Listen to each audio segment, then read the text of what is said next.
4 gratë që Zoti u premtoi parajsën.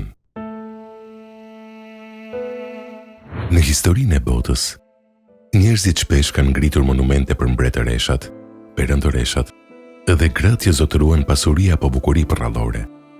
Por lavdia e kësaj bote është si drita e muskut. Ajo zbehet dhe harrohet me kalimin e kohës. Ekziston megjithatë një lloj tjetër suksesi. Një sukses që nuk matet me arin e kësaj toke, por me peshën e besimit në zemër. 14 shekuj më parë, profeti Muhammed, paqja dhe bekimet e Allahut qofshin mbi të, vizatoi 4 vija në tokë dhe i pyeti shokët e tij: "A e dini se çfarë është kjo?" Ata ju përgjigjen: "Allahu dhe i dërguari i tij e din më së miri." Atëherë i zbuloi një nga sekretet më të bukura të qiellit. Ai emëroi 4 gra, të cilave Zoti gjithësisë ua garantoi xhenetin që në këtë botë, duke i shpallur ato si gratë më të mira që kanë shkelur ndonjëherë mbi tokë. Kush ishin këto mbretëresha të amshimit? Cila ishte kostoja e besimit të tyre dhe çfarë mrekullish fshehin historitë e tyre? E para prej tyre është ajo që hapi kapitullin e parë të historisë islame, Hatixha radiallahu anha. Ajo ishte gruaja e parë e profetit alayhis salam, një tregtare e pasur dhe respektuar në Mekë, e njohur si Tahire, e pastra. Kur bota e refuzoi Muhamedit alayhis salam, kur njerëzit e quajtën gënjeshtar dhe magjistar, Hatixha ishte njeriu i parë që besoi tek ai. Kur ai zbriti nga shpella hira, i tmerruar nga pesha e shpalljes hynore, duke u dridhur e duke thënë: "Më mbuloni", Hatixha nuk bëri panik. Ai e mori në krahët e saj, e qetësoi dhe i tha fjalët që mbeten të gdhendura në histori: "Pasha Allahun, Zoti nuk do të turproj kurrë, sepse ti i mban lidhjet farefisnore, ndihmon të varfrit dhe je mikpritës." Hatixha shkriu të gjithë pasurinë e saj për të mbështetur thirrjen e re. Ajo duroi urinë, izolimin dhe vuajtjet e tmerrshme në luginën e Ebi Talibit, derisa ndroi jetë nga lodhja e madhe. Sakrifica e saj ishte aq e madhe sa që një ditë engjëlli Xhebrail zbriti nga qielli dhe i tha profetit alayhis salam: "O Muhammed, kjo është Hatixha që po vjen tek ti. Përcjelli asaj selamin, përshëndetjen nga Zoti i saj dhe nga unë, dhe përgëzoi atë me një pallat në xhenet të ndërtuar prej margaritari, ku nuk ka as zhurmë e as lodhje." Nga një të shtëpi e bekuar, doli gruaja e dytë e xhenetit, Fatimia radiallahu anha, vajza më e dashur e profetit alayhis salam dhe bashkëshortja e Aliut radiallahu anhu. Ajo u quajt e Zehra, e ndritshmja, sepse fytyra e saj rrezatonte pastërti. Fatimia jetoi një jetë me sakrifica të mëdha shpirtërore dhe fizike, që në fëmijëri ajo pa baban e saj duke u keq trajtuar nga paganët e Mekës. Ishte ajo vajzë e vogël që guxonte të hiqte mbeturinat që ja hidhnin profetit në sejdë, duke qarë me dëshpërim për të. Edhe kur u rritë dhe u martua, ajo zgjodhi një jetë me varfëri të vetëdijshme. Duart e saj u bën me kallo nga rrotullimi i mullirit të gurit për të bërë bukë, por goja e saj nuk u ankua kurrë. Ajo ishte njeriu që i ngjante më së shumti profetit alayhis salam në ecje, në sjellje dhe në të folur. Kur profeti alayhis salam ishte në shtratin e vdekjes, ai përshpëriti diçka në vesh Fatimes dhe ajo qau. Pastaj përshpëriti sërish diçka tjetër dhe ajo buzëqeshi. Më vonë, Aisha e pyeti se çfarë i tha.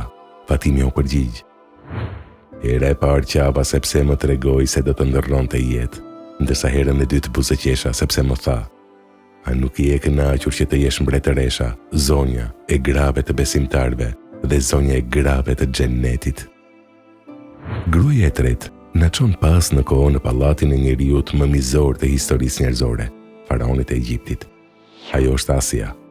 Ajo kishte gjithçka që një grua mund të ndërronte në këtë botë: flori, shërbëtor, pallate luksoze dhe pushtet absolut si mbretëresh. Por kur drita e besimit përmes profetit Musa alayhis salam preku zemrën e saj, ajo e kuptoi se i gjithë luksi i Egjiptit ishte një hij i parëndësishëm përpara madhështisë së Zotit.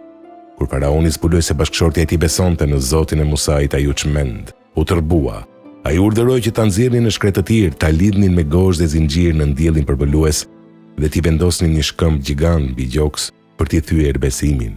Ai tha: "Ndrysho besimin tënd, ose do të vdesësh nën tortura." Në mes të atij tmerri, kur trupi i saj po shkatërrohej, Asia nuk pa pallatin e saj në tokë.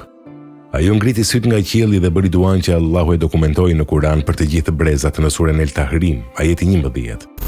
"O Zoti im, më ndërtoi një shtëpi pranë teje në xhennet, më shpëto nga faraoni dhe veprat e tij, dhe më shpëto nga populli zullumqar."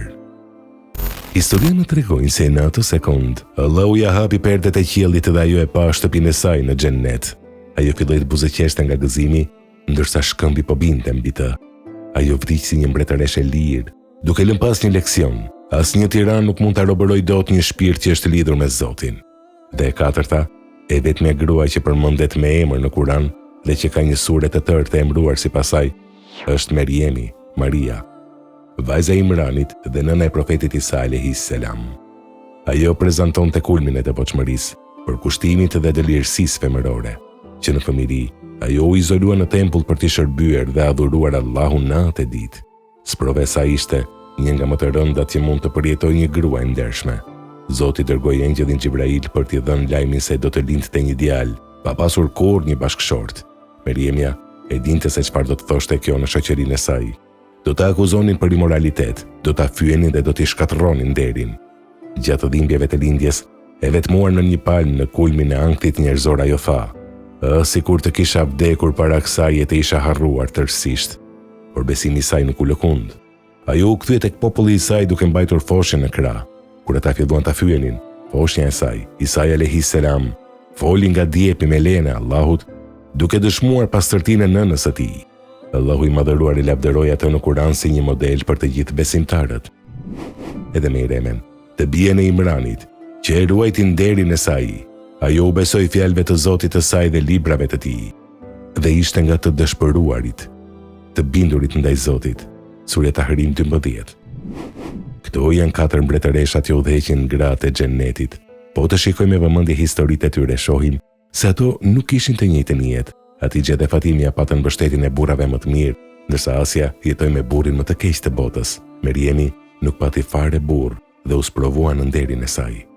Kjo na tregon një mësim të madh. Rrethanat e tua në këtë botë nuk e përcaktojnë vlerën tënde tek Zoti. Ti mund të jesh arrethuar nga vështirësitë, mund të jesh e vetmuar, ose mund të përballesh me sprova të rënda në familje. Por nëse mbron besimin tënd, nëse mbron pastërtinë dhe lidhjen tënde me Allahun, ti po ecën në gjurmët e mbretëreshave të amshimit. Islami e ngriti grua në shkallën më të lartë, duke treguar se përpara Zotit shpirti nuk ka gjini. 4 gratë më të mira të njerëzimit nuk u zgjodhen për shkak të pasurisë apo bukurisë së tyre fizike, por sepse ato ditën t'i thonë po krijuesit në momentet më të vështira të jetës së tyre. Sot ky rrëfim vjen si një ftesë për çdo grua, nën, motër dhe vajzë muslimane. Mos i kërko modelet e tua në ekranet e shpejta të kësaj bote të përkohshme. Modelet e tua po të presin në dyert e Firdeusit. Ndiqni gjurmët e tyre. Mbroje dinjitetin tënd, që nesër, kur të hapen dyert e amshimit, të jesh pjesë e rreshtit të bekuar që udhëhiqet nga Hatixha, Fatimia, Asia dhe Meriemi. Ndiq gjurmët e tyre. Fito hamshimin.